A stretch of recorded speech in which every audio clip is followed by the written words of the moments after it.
जन्म से पता नहीं हृदय में एक भाव था कि सीता जी मेरी पुत्री, उनको ये अभी भाव दिया था, बंद हो जाएगा। जन्म सिद्ध भाव था, उनको अलग से भाव जागृत करने की आवश्यकता नहीं।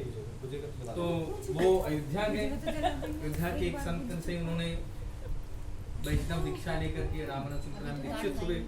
उन्होंने कहा हमको किशोरी जी चाहिए, बालिका रूप, तो उनसे कहा गया आप जाइए जनकपुर। तो उस समय जनकपुर ये कोई महल वहल कुछ नहीं था, जंगल था पूरा, बस वो कुंड वगैरह था जिससे पहचान हो जाती थी ये जनकपुर।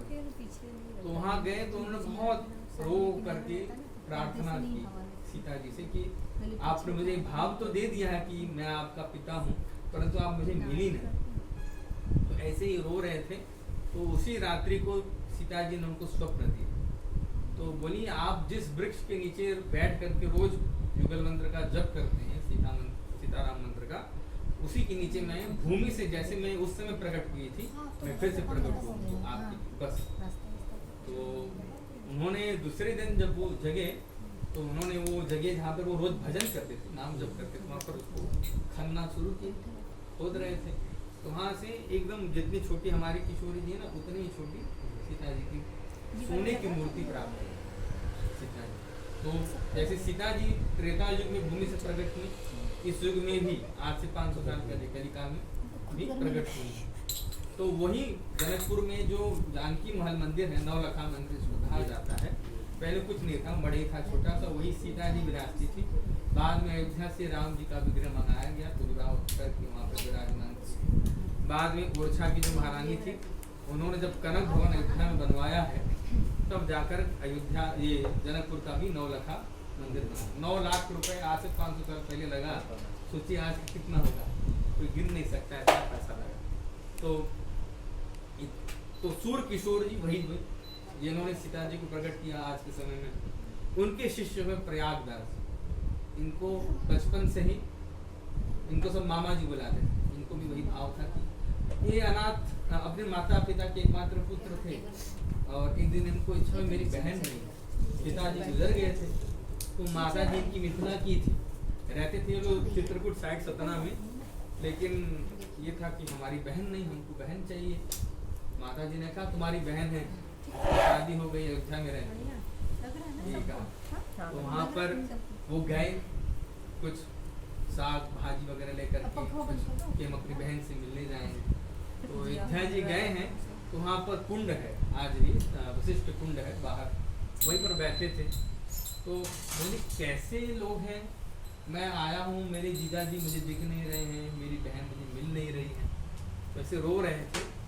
उसी समय वशिष्ठ कुंड से ही एक देवी प्रकट और थाल में वगैरह सब लेकर बोली तुम्हारे जीजा जी ने ये भेजा है हमारे लिए भोजन इत्यादि प्रबंध कर। क्योंकि जब ये यहाँ पे रो रहे थे तो वहाँ कनक भवन में सीता जी राम जी से कह रही थी मेरा भाई आया है, आपने कोई उसके स्वागत का प्रबंध नहीं किया, कैसे हैं आप।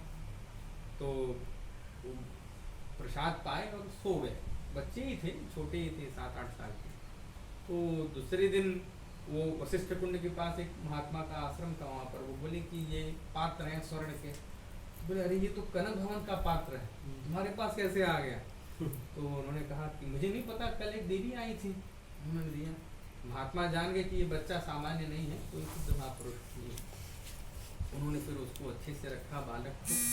फिर रात्रि में वो बोले कि ये कैसी बहन और कैसा बहनोई मुझे मिला, खाने पीने का सामान तो भेज दिए लेकिन मुझसे मिलने नहीं आए।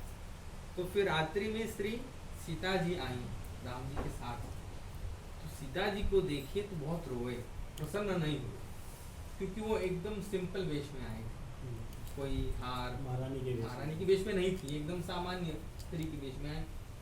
तो राम जी वहाँ बैठे तो उनको गरियाने लगे, बोले कितने भुखड़े के घर में मेरी बहन की शादी हुई है, ये लोग कुछ पहनाते ही नहीं, मेरी बहन का सब कुछ लूट के बैठ गए ये लोग। तो सीता जी ने कहा नहीं नहीं, रात्रि का समय है तो मैं कम श्रृंगार धारण की हूँ, देखो ये सौभाग्य का चिन्ह धारण की हूँ, बस। बहुत प्यार किया, लाड़ प्रेम से उनको रखा। और फिर सीता जी ने कहा अब तुम यहाँ से चले जाओ जनकपुर, यही सूर किशोर महाराज जी के पास रहना, तुम्हारा तो वहाँ उनको साक्षात्कार बचपन में हो गई सीताराम जी, फिर वो वहीं जनकपुर में रहे।